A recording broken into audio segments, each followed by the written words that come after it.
آخري موقع وا رسول الله صلی الله علیه وسلم ژوند د زندگی رسول الله ډیره ده چې کله وفات کېده حضرت علی رضی الله تعالی عنہ ورسره ناست دی نو حضرت علی رضی الله تعالی عنہ ته یا علی ورشه یو تال راوړه یو غټ تال زه یو څو خبرې درته وایم چې دا ولیکې هغه نقل کوي ما د پیغمبر علیه السلام حالت ډېر نازک و ما یې چې زه ځم دا تال یا هغه وخت کې کاغذ نه و خو په لرګو باندې په ګټو باندې په داسې څیزونو باندې به دوی دا خبرې لیکلې وایي ما یې هسې نه چې زه ورشم او واپس راځم او رسول الله وفات شوي وایي ما یا رسول الله تاسو وایي تاسو دا خبره ووایئ زه به یاده کړمه نو پیغمبر علیه الصلاة والسلام په دغه موقع ورته وایي الصلاة والزکا وما ملکت ایمانکم علي څوکه حالانکه دین د رسول الله 30 کاله زندگی هر څه مکمل شوي خو دا خبره انتهایی ضروري وه دا خبره انتهایی ضروري وه نو د مرګ د وفات په وخت کې ورته رسول الله څه وایي علي دا یو تال لاړه لیکل غواړم هغه ورته وایي نه رسول الله وایي یادوم یې ولې هسې نه چې زه ځم رسول الله ته وفات نه شي او په دې نه 3 ورځې مخکې حضرت عمر رضی الله تعالی عنہ ته وایي عمره کاغذ راوړه لیکل غواړم نو هغه یې وایي چې د پیغمبر علیه السلام حالت نازک نو وي زه به کاغذ پسې ګرځم هسې نه چې رسول الله وایي زه به یادوم تاسو څه ویل غواړئ عمر رضی الله تعالی عنہ ته وایي الصلاة وما ملکت ایمانکم نو د مرض وفات په وخت کې دا یو 2 خبرې 3 خبرې وکړې چې د قیامت پورې خلکو د یو څو خبرو خیال وساتئ بیا قریشیان په عمر رضی الله تعالی عنہ اعتراض کوي عمر رضی الله تعالی عنہ بے ادبی وکوي کاغذ پسې لا نه وای د علي رضی الله تعالی عنہ خلافت واغسه جدا مسلې دي حالانکه صحابه داسې نو رسول الله صلی الله علیه وسلم څو فرمایل الصلاة والزکاة وما ملکت ایمانکم 3 خبرې وکړي د قیامت پورې خلکو درې خبرو خیال وساتئ لومبه څه الصلاة د مس خیال وساتئ او مسلمان باندې پر ورځ شواروز کې 15 منځونه الله فرض کړی دي 15 منځونه په مسلمان باندې فرض شوي دي او بیا حدیث کې رسول الله علیه وسوک چې د دې 15 منځونو اهتمام کوي زه به په خپل ذمہ داری جنت کې داخلوم او څوک د دې اهتمام نه کوي په ما یې ذمہ داری نشته بل حدیث دي پیغمبر علیه السلام بل حدیث کې وسوک چې منځونه نه کوي د حشر به فرعون حامان او ابن خلف سره انسان سوچو کی چې زموږ نه کوم پرز د قیامت د فرعون سرخوا کې ولاړ یم دا به کوم محشر وي نن موږ تاسو سوچو کو نوجوانان دې په دې سوچو کې مشران دې په دې سوچو کې زنانه دې په دې سوچو کې چې یو موږ نه زمون زنا سو مون زمنګا چې دې خطا کوو قضا کوو شواروس تیر شي شپه انن کې په دې جمی پښپا کې یو نوجوان یو مشر د سحر مزل نشي پاسې د حیران شم چې وایي وجه صدا دا خو دومره وګدې شپې دي چې په دې کې انسان په میاشت تنګ شي او بیا هم مساجد سوي خالی وي 200 جوړ شي 300 جوړ شي دا چرته لاړل د رسول الله ارشادات ته وګورو پیغمبر علیه السلام د وفات په وخت کې بیا وایي اے علي وره د موږ خیال ساتي نو که زمونږ اخلاصې ونه په دې موږ به وګوره دا یاد ساتي کوشش بدا کو چې ګوره د موږ خیال به ساتو بیا وسره بل خبره اټکوما موږ من کو چې کم ملګری موږ کوي نو بیا د موږ دانچز د کو په څنګه طریقې وکړو په کومه طریقې وکړو داسې منځ کو چې دا منځ خو الله ته پیش کیدوي کنه داسې منځ کو چې دا منځ الله موږ قبول او منظور کی کنه او داسې منځ کو چې دا منځ د الله په دربار کې زواله پاسه ربره دعا غواړي چې الله د دې قسم داسې حفاظت وکړي څنګه زما حفاظت وکړو او که زمونږ منځونه داسې وي چې موږ د هغې خیال نه ساتو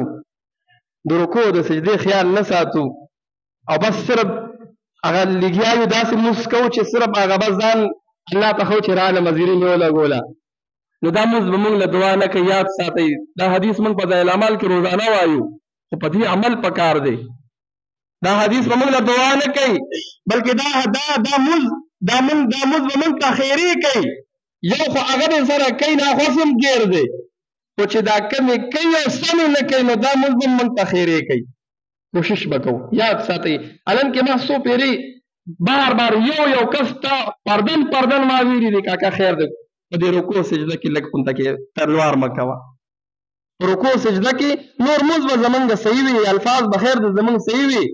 خو مونږ وینو داسې مسجد کې چې رکوع باندې مونږ اړو درېږو نه په دې کې اړو مونږ بریک نه اخلو حالانکې رکوع چې دې وکړله او دې پسې قومه چې ورته وایي چې ته نیغ ودرېږه چې ستا کپړې برابر شي بیا سجدې له ځه کم از کم چې ډېر نه ودرېږې نو ربنا لک الحمد په ولاړه ویل پکار دي او شته دلته مشران هغه حدیث د رسول الله دی په 50 کاله به مونځ کړی او یو به قبول شوي نه وجه به دا وي چې د مونځ ډانچه به ټیک نه وه الفاظ به ټیک نه وو نو هر کس د نن نه دا عزم وکړو د نن نه دا عزم وکړو چې د مونځ ډانچه به ټیک کومه اول خو هر چا ته پته ده که ورته ووایم یا مونږ ته پته ده مونږ باندې تلوار چې ډېری چې دا تلوار د ځان نه وباسو که مونږ قومه ونه کړو مثال د مازدیګر به 4 رکعاته والو 4 رکعاتو کې اخو امام سره کوو نه د امام نه خو مخکې کېدی شو نه چونکې دا زموږ مجبوري ده خو که ځان له ماسپښین لمونځ شه 4 رکعاته اول ځان لوي بیا 2 ورپسې سنت ځان لوي که مونږ ډېره زیاته تلوار وکړو نو کېدای شي په دې قومه باندې ټوټل 2 منټه لګي څومره لګي 2 منټه پرې لګي دا 2 منټه موږ خیر ځان لږ فارغه کړو لږ مونځ په مزه باندې کوو چې رکوع وکړو د رکوع نه پس سم ودرېږو کپړې برابر شي ربنا لک الحمد مو په ولاړه ووایي د هغې نه پس الله اکبر وایو دوام په دې چې په دې ما مشران لیدلي دي ځکه دا زما حق جوړېږي چې تاسو ته ووامه د رسول الله ارشاد مې هم درته ووي چې ګوره دا ډېر ضروري ده پیغمبر علیه السلام د وفات په وخت کې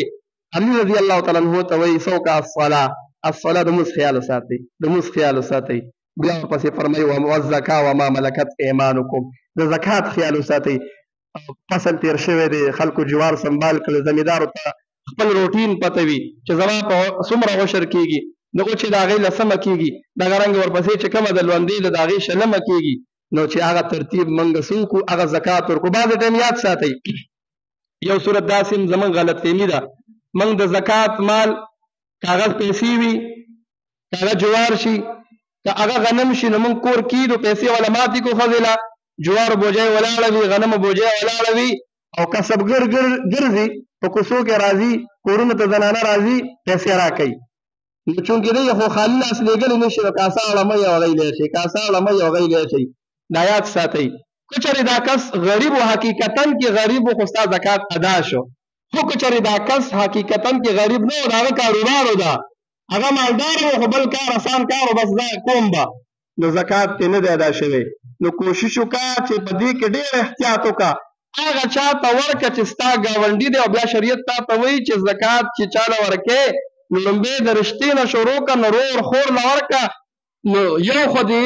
رشته داري مو پالله صله رحمي پکې هم راغله دویم ستا زکات هم وشو نو زکات کې لږ احتیاط کوو اگر هر چا ته زکات نه ورکوو ډېر احتیاط کوو نو دا د پیغمبر علیه السلام احادیثو یو دا مې درته ولوستو چې انشاءالله کوشش وکړو په دې باندې عمل وکړو په خپله به هم عمل وکړو مونځ طریقه مونځ ډانچه ځان له ټیک کړو کور زنانو ته هم ووایو چې انشاءالله ښکلی مونځ کوي نو دا مونځ به حدیثو کې راځي چې دا مونځ چې د چا مونځ صحیح شو دا مونځ به دی د نورو ګناهونو نه منع کوي نو موږ نور ګناهونه ځکه کوو چې زموږ مونځونو کې فرق دی کوشش به کوو دا مونځ کې د مونځ ډانچه به هم ټیک کوو د دې الفاظ به هم ټیک کوو او دغه رنګې چې دنو 15 وخته